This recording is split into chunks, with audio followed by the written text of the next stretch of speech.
NFSU Gandhinagar campus में school of management studies के कुछ प्रोग्राम के अंदर वैकेंट सीटें रह गई हैं, तो उन सारे वैकेंट सीटों में एडमिशन के लिए एनएफएसयू गांधीनगर की तरफ से एडवर्टाइजमेंट निकाला गया है। तो क्या है एडवर्टाइजमेंट में और कौन-कौन से प्रोग्राम के अंदर आपको एडमिशन मिलेगा और किस प्रोग्राम के अंदर कितनी सीटें वैकेंट हैं, क्या फ़ी लगने वाला है, ये सारी चीज़ें इस वीडियो में बात करने वाले हैं। तो यहाँ पर दोस्तों आप देख सकते हैं school of management studies Gandhinagar campus advertisement for admission on vacant seats. The admission notice for the following programs at School of Management NFSU Gandhinagar in anticipation of seats remaining vacant after completion of all round of admission। तो सभी round complete होने के बाद जो सीटें vacant रह गई हैं उनमें एडमिशन के लिए यहाँ पर जो है एडवर्टाइजमेंट निकाला गया है और ये जो है आपका admission conducted on the basis of prescribed all India level test यानी कैट फॉर एकेडमिक ईयर 2026-27। अब दोस्तों यहाँ पर हम लोग थोड़ा सा बात करते हैं। तो यहाँ पे देख सकते हैं application are invited for eligible candidate for admission.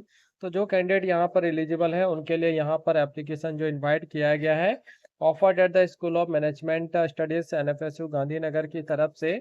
और कौन-कौन से कोर्सेज़ यहाँ पे देखने को मिलेंगे जिसके अंदर सीटें वैकेंट है और क्या एलिजिबिलिटी क्राइटेरिया है, अब उस पर हम लोग यहाँ पर थोड़ा-सा बात करते हैं। तो दोस्तों प्रोग्राम वाइज़ डिटेल तो ये आपका MBA forensic accounting and fraud investigation और इसके लिए जो एलिजिबिलिटी रखा गया है bachelor degree in any stream, किसी भी स्ट्रीम से अगर आपने बैचलर डिग्री किया है और 55% आपका मार्क्स होना चाहिए जनरल ओबीसी ईडब्ल्यूएस के लिए और 50% आपका होना चाहिए अगर आप SC ST PWD category candidate है।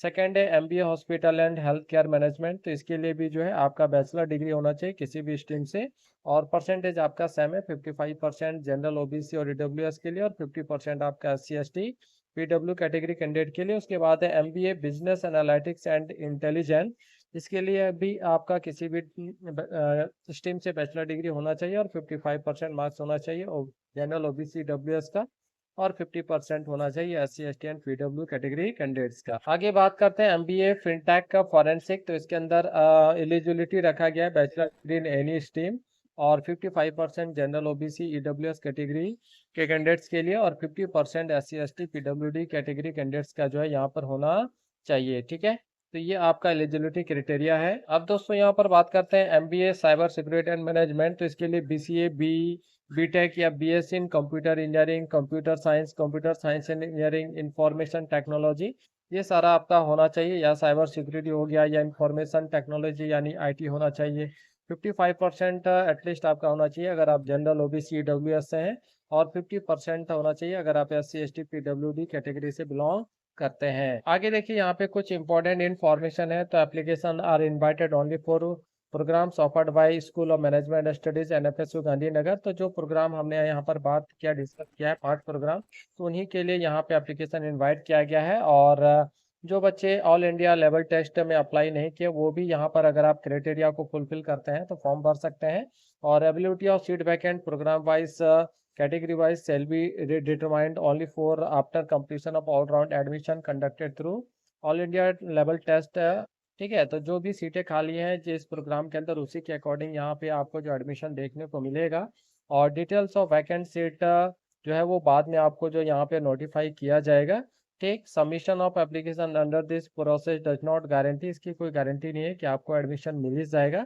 ठीक है, next admission shall be granted strictly on merit, यहाँ पे जो एडमिशन देखने को मिलेगा next admission shall be granted strictly on merit, तो यहाँ पर आपको मेरिट के बेसिस पर एडमिशन देखने को मिलेगा। साथ ही साथ subject to ability of seat vacants हो गया, फुलफिलमेंट ऑफ एलिजिबिलिटी क्राइटेरिया और एप्लीकेबल रिजर्वेशन पॉलिसी, इन सारी चीज़ों को ध्यान में रखा जाएगा आपके एडमिशन के टाइम पर।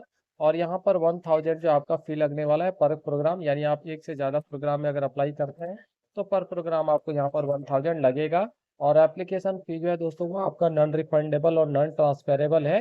ठीक है, तो कैंडिडेट में ऑल्सो में अप्लाई फॉर वन और मोर प्रोग्राम, आप एक से ज़्यादा प्रोग्राम में यहाँ पर अप्लाई कर सकते हैं और यूनिवर्सिटी रिजर्व राइट और मॉडिफाई एमेंड पोस्टमेंट, ये सारे अधिकार जो है यूनिवर्सिटी खुद के पास अपने पास रखती है। अब यहाँ पे कुछ इंपॉर्टेंट चीज़ों पर बात करते हैं। तो देखिए ये जो है दोस्तों आपका पेमेंट लिंक है, इसी पेमेंट लिंक के माध्यम से आपको पेमेंट करना है और अप्लाई कैसे करना है, तो ये आपका फॉर्म का लिंक है, आपको इसी लिंक को ओपन करके जो है यहाँ पर फॉर्म फिलअप करना है। आगे इंपॉर्टेंट डेट्स पर बात करते हैं। तो यहाँ पर activity open opening of online application आज से स्टार्ट हो चुका है। लास्ट डेट ऑफ सबमिशन जो है वो 27/7/2026 को है। और जनरल इंस्ट्रक्शंस हैं कि candidates are advise carefully their eligibility before submitting the application form. तो आप अपने एलिजिबिलिटी क्राइटेरिया को एक बार जरूर चेक कर लीजिएगा, और इनकम्प्लीट एप्लीकेशन या बाद में जो भी डेडलाइन दिया गया उसके बाद में सबमिट फॉर्म को यहाँ पर कंसिडर नहीं किया जाएगा। आगे दोस्तों, original document shall be verified at the time of admission. तो एडमिशन के टाइम पर आपको ओरिजिनल डॉक्यूमेंट जो है लेकर जाना है, ठीक है। और candidates are advise regularly visit, तो आप कंटिन्यू विजिट करते रहिए। ये आपका एनएफएसयू का ऑफिशियल वेबसाइट है। जो भी अपडेट है वो आपको इसी वेबसाइट पर जो है देखने को मिलेगा। अदरवाइज आप हमारे चैनल को सब्सक्राइब करके बेल नोटिफिकेशन ऑन जरूर कर लीजिएगा, ताकि जो भी नया अपडेट है वो सीधा आप तक पहुंच पाए। तो मिलते हैं नेक्स्ट वीडियो में इसी तरह के इन्फॉर्मेटिव वीडियोस के साथ। तब तक के लिए आप सभी को थैंक यू, बाय बाय।